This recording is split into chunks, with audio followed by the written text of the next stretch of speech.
Mais qu'est-ce que tu fais? Bah j'essaie de faire un feu, mais les flambeaux ça me manque, j'aimerais bien les revoir, le scout et tout. J'aimerais bien qu'ils m'aident et je suis un peu... T'es pas au courant? Aujourd'hui, c'est la première après-midi de flambeau online. C'est vrai? Oui. Alors j'y vais.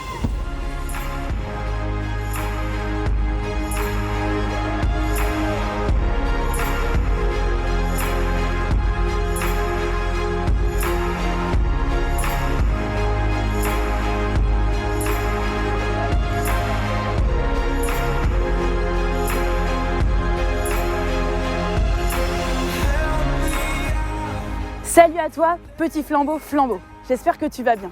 On se retrouve ici pour le premier numéro de Flambeau Online. Alors tu vas sûrement te demander, mais qu'est-ce que Flambeau Online? Flambeau Online, c'est très simple. C'est une après-midi flambeau, comme tu as l'habitude de le vivre dans ton groupe, mais sous un format un peu différent. Comme tu le sais, avec tout ce qu'on est en train de vivre en ce moment en France et dans le monde, il nous est malheureusement impossible de nous retrouver.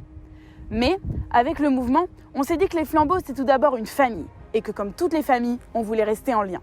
C'est pour ça qu'avec des chefs volontaires de toute la France, on t'a préparé une après-midi flambeau en vidéo. Alors prépare-toi, ce sera une après-midi classique, avec CDF, temps de louanges, mais aussi des activités super fun préparées exclusivement pour toi.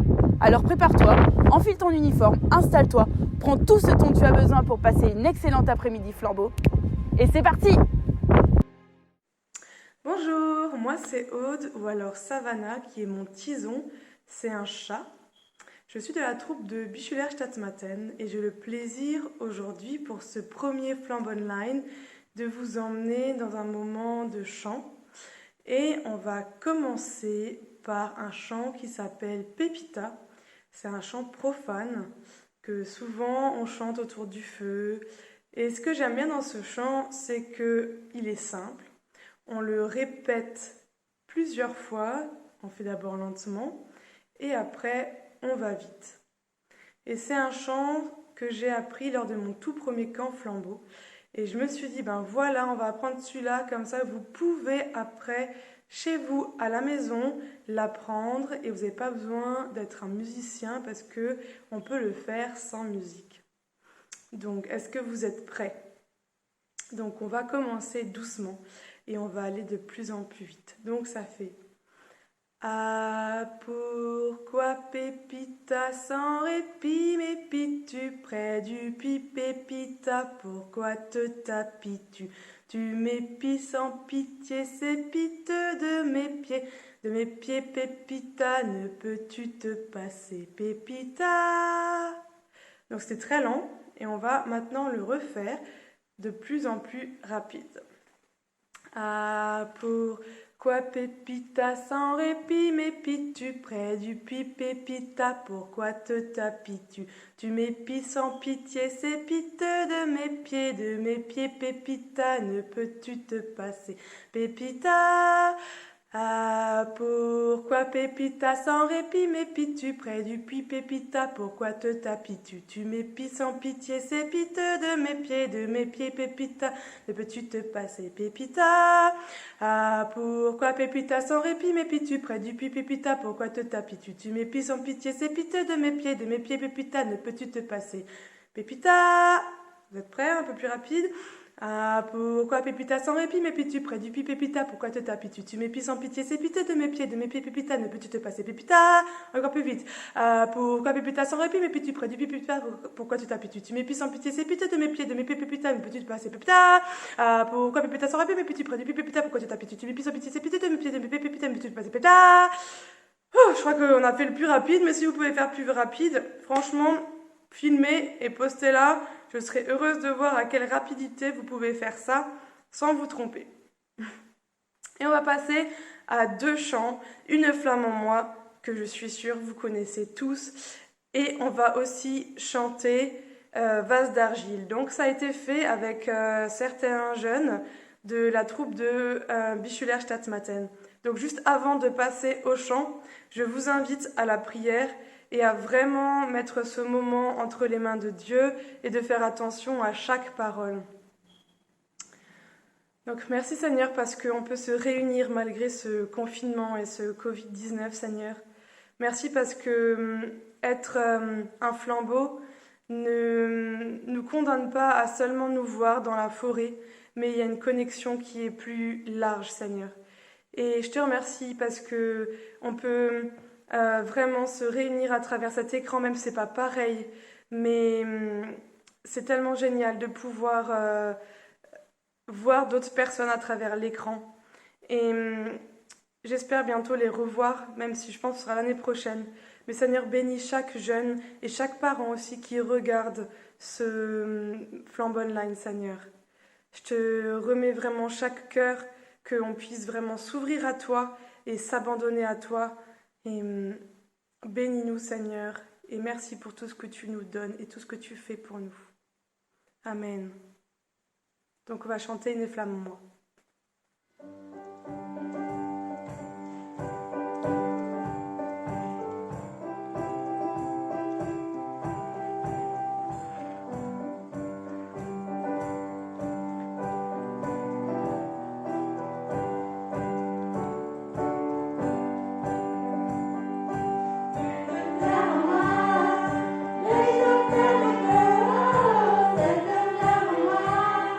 Brûle-moi,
Salut tout le monde, je m'appelle Sylvain, je suis chef au groupe de Flambeau et Claire-Flamme de Marne et Morin.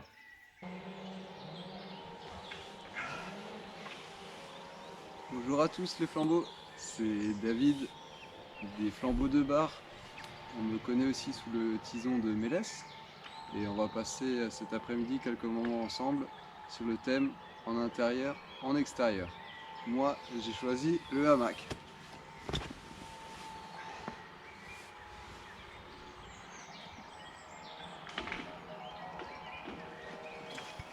Allô? Oui, salut David. Ouais, salut Sylvain. Comment ça va chez toi? Comment ça se passe dans votre groupe? Ouais ouais ça va. Écoute, là j'ai sorti mon hamac, hein, un peu la nostalgie des flambeaux. On peut pas trop sortir, sinon j'ai de la chance d'avoir un jardin. Puis on repense un peu au rallye et puis on se projette, on essaie de se projeter un peu. Et toi, comment ça va? Ah, moi j'ai un gros problème. Ah ouais? Quoi? Le Nutella. Non, le Nutella? Bah, y en a plus. Eh oui, le Nutella, c'est quelque chose d'essentiel pour les flambeaux.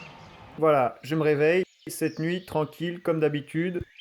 Je sors de la tente, je passe au petit coin, je me cogne le pied dans une bûche, je m'apprête à faire mon sandwich habituel de la nuit. Et là, quelle horreur, plus de Nutella. Pourtant, je l'avais bien laissé traîner, comme d'habitude, au milieu du chemin, bien en évidence. Je vois vraiment pas qui aurait pu faire une chose pareille. Ouais, et on va essayer de le découvrir ensemble.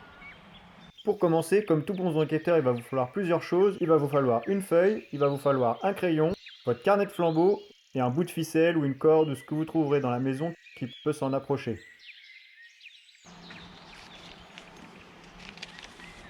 Sylvain m'a envoyé un petit indice qui pourrait peut-être vous aider.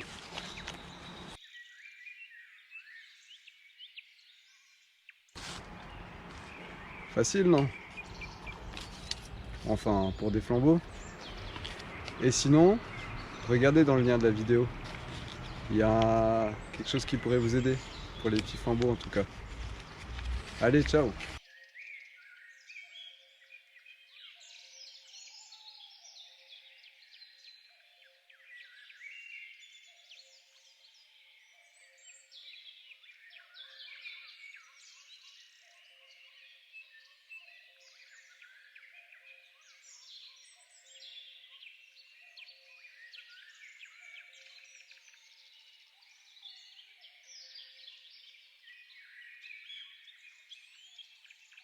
C'est tout bon? Ok, on a un premier indice.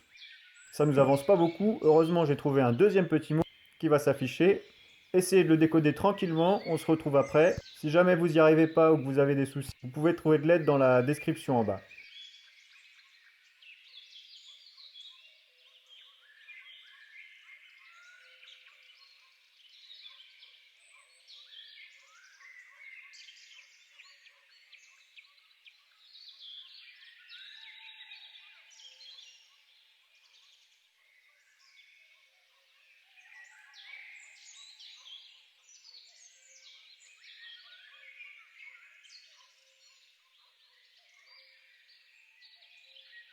Bon, avec ces deux indices, on y voit un petit peu plus clair. Maintenant, voilà les trois gourmands que je soupçonne. On peut avoir le castor, le blaireau ou le loup. Chacun d'eux connaît deux nœuds.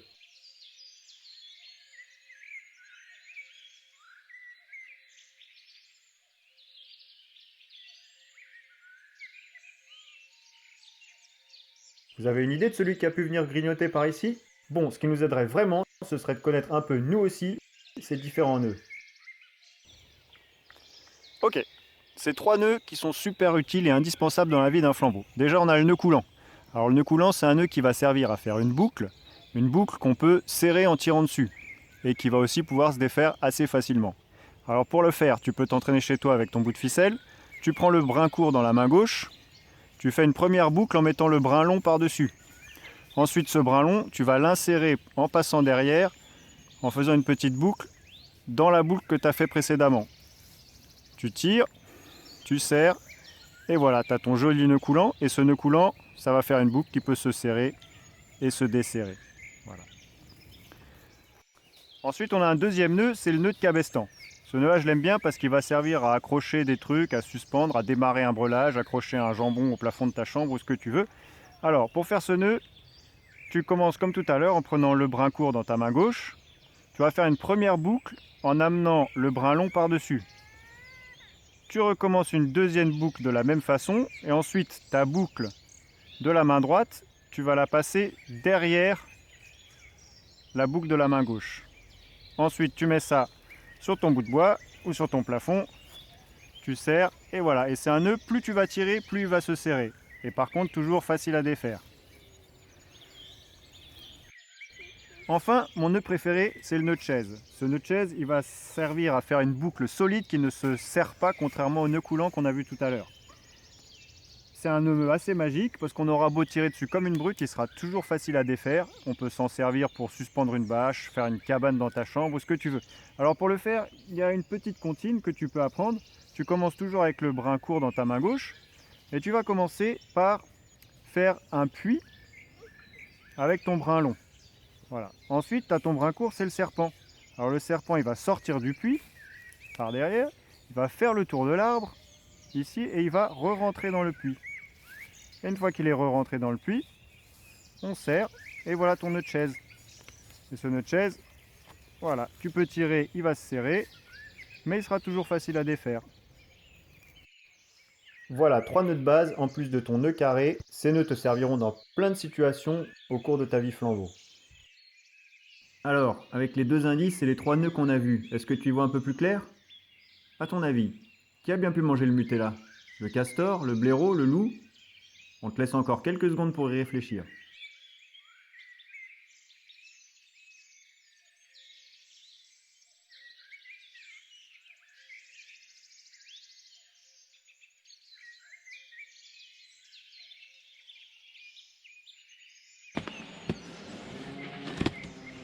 Ouais, Sylvain. Ouais, ils ont réussi. Wow. Bon bah voilà, ça m'apprendra à pas ranger mes affaires quoi. Bon David, merci beaucoup pour ton aide. Merci à tous pour le coup de main. Y a plus qu'à aller chercher le goûter maintenant. En plus, en ce moment, c'est l'automne, on est coincé à la maison, ça laisse plein de temps pour s'entraîner. Vous trouverez aussi plein d'autres idées de nœuds dans votre carnet flambeau. N'hésitez pas à aller feuilleter toutes les pages. Allez, ciao. Salut Sylvain. Ciao tout le monde!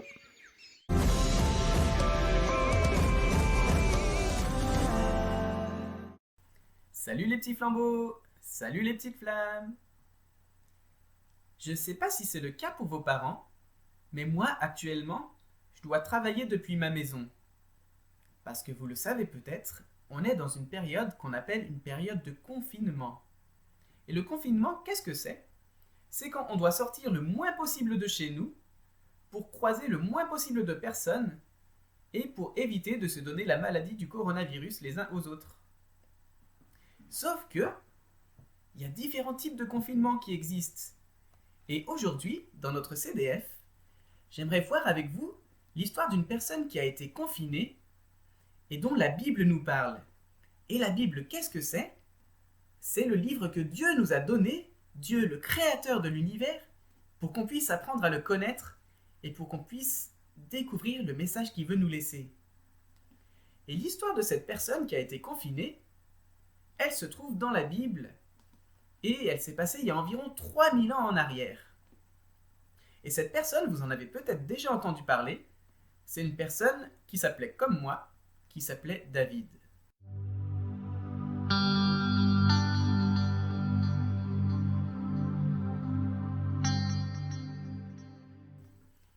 David, c'était quelqu'un qui était berger, qui s'occupait de garder les moutons de son papa. Et à l'époque, dans le pays, il y avait un roi qui s'appelait Saül. Sauf que le roi Saül, il avait désobéi à Dieu. Et donc Dieu s'était dit, puisque c'est comme ça, moi, je vais choisir un nouveau roi. Et Dieu, il a choisi de prendre David comme futur roi, parce que David, c'est quelqu'un qui aimait énormément Dieu. La Bible nous dit que David, c'était un homme selon le cœur de Dieu. Donc Dieu a envoyé quelqu'un vers David pour lui dire, David, ce sera toi le futur roi du pays.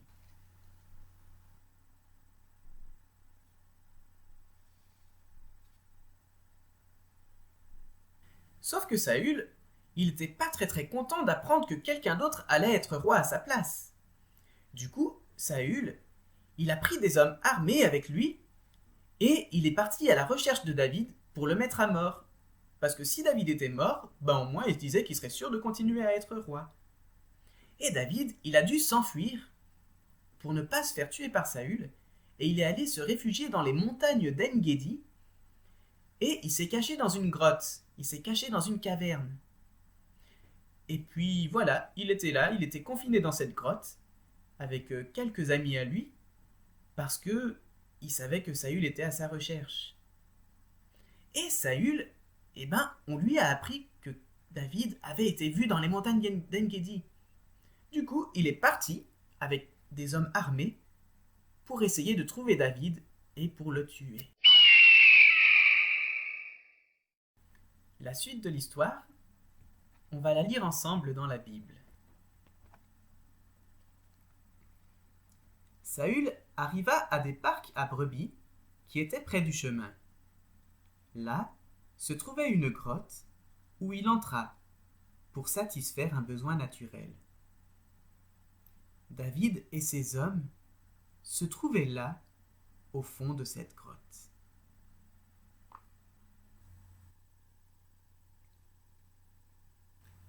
Saül, il avait enlevé son manteau, il était en train de faire ses besoins, et là, les amis de David, ils lui ont dit « David, regarde, c'est Saül !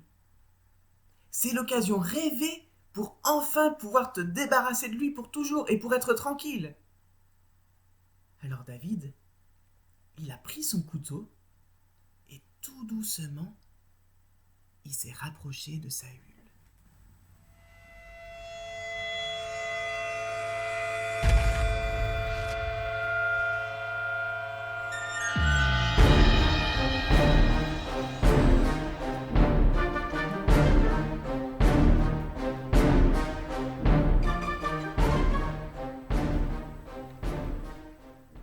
Et là, vous savez ce que David a fait?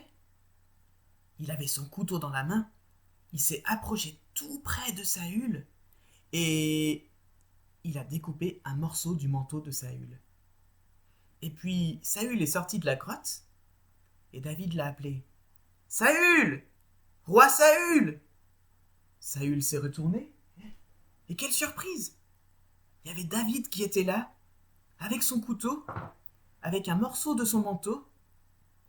Et David lui a dit « Roi Saül, j'avais toutes les raisons de te faire du mal. J'aurais pu te mettre à mort pendant que tu étais dans la grotte. Mais parce que Dieu t'a choisi, alors je n'ai pas voulu te faire de mal. » Ouf. Et cette histoire, elle me rappelle une autre histoire de la Bible. C'est l'histoire de toi et de moi. Toi et moi, on a désobéi à Dieu déjà plein de fois. En disant pas forcément la vérité, en nous mettant en colère contre quelqu'un alors que c'était pas juste de se mettre en colère, en faisant des bêtises. On a tous désobéi à Dieu, et du coup Dieu, lui, il a des raisons d'être en colère contre nous. Et il avait des raisons de s'en prendre à nous. Mais sauf que Dieu, comme il nous aime, il a fait aussi le choix de ne pas nous punir alors qu'on méritait d'être puni, mais de prendre lui-même la punition à travers la venue de Jésus qui a été puni sur la croix à notre place, pour que nous, on n'ait pas à être punis.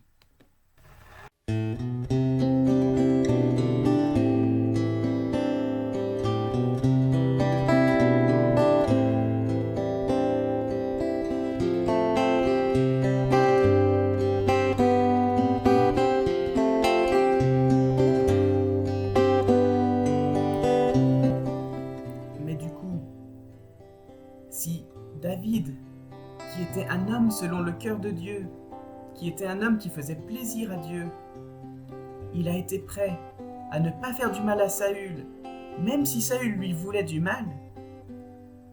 Et si Dieu lui-même, à travers Jésus-Christ, il avait toutes les raisons de nous punir, mais il a fait le choix de ne pas nous punir, alors que pourtant on le méritait. Est-ce que ça ne voudrait pas dire que nous aussi, parfois, quand on est en colère contre quelqu'un, quand parfois on se dispute avec notre petit frère ou avec notre petite sœur, ou avec notre grand frère ou avec nos grandes sœurs, ou quand nos parents, ils nous énervent, ou quand nos camarades à l'école, ils nous énervent, est-ce que, comme David ou comme Jésus-Christ, on ne pourrait pas donner de l'amour? Parce que ces personnes, c'est aussi des personnes que Dieu aime. En tout cas, je crois que ce que nous appelle à faire la Bible, ce que Dieu nous demande de faire, c'est d'aimer les autres, même s'ils ne méritent pas notre amour. Parce que Dieu, il nous a aimés, alors qu'on ne méritait pas non plus son amour. Et ce que je te propose de faire, c'est de prendre un temps pour prier maintenant, et pour demander à Dieu de te donner tout l'amour envers les personnes qui te fâchent parfois, ou qui te mettent en colère, ou auxquelles tu as envie de faire du mal, et de te rappeler que comme David, et comme Dieu lui-même, c'est mieux d'avoir de l'amour pour les autres, même s'ils ne le méritent pas.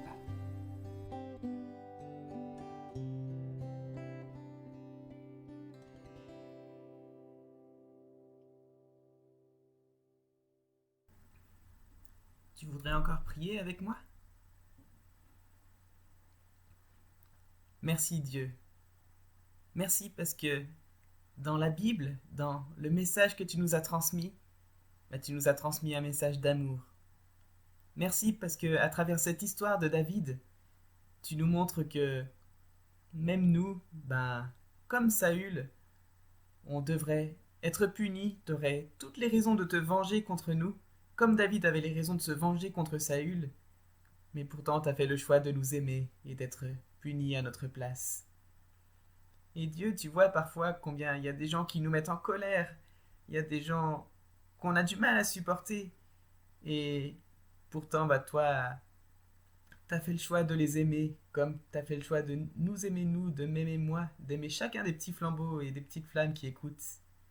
Et je te demande de me permettre et de nous permettre de faire preuve du même amour que David a eu pour Saül, du même amour que toi t'as eu envers nous, et que la prochaine fois qu'on aura envie de se fâcher ou qu'on sera en colère contre quelqu'un, tu nous aides à l'aimer malgré tout et à lui faire preuve d'amour et à prendre soin de cette personne, comme toi t'as fait preuve d'amour et comme t'as pris soin de nous. Amen. Alors, comment tu as apprécié ton après-midi flambeau? Nous, en tout cas, ça a été un véritable plaisir de te préparer ça. Mais ne t'inquiète pas, d'autres vidéos arrivent dans les prochaines semaines. En attendant, je te propose 2 défis pour te tenir un peu en haleine. Le premier est tout simple. Il suffit que tu nous donnes ton avis sur l'après-midi que tu viens de vivre, sur l'enchaînement des choses, les activités, les CDF, le thème. Et si tu as des idées, n'hésite pas non plus à nous les dire. Tu peux même demander à tes parents de nous envoyer un petit mail, ce sera encore mieux pour qu'on puisse nous améliorer. Le deuxième défi est un peu plus technique. Je te propose que pendant un repas, tu puisses manger dans ta popote. C'est tout simple, mais ça pourrait te rappeler de super bons souvenirs en camp ou en week-end avec ton groupe. Alors envoie-nous des photos si tu le veux. En tout cas, j'espère que tu as vraiment apprécié cet après-midi. Nous, encore une fois, ça a été un plaisir. On se retrouve bientôt. Prends soin de toi, de ta famille et n'oublie pas de briller comme un flambeau. À bientôt!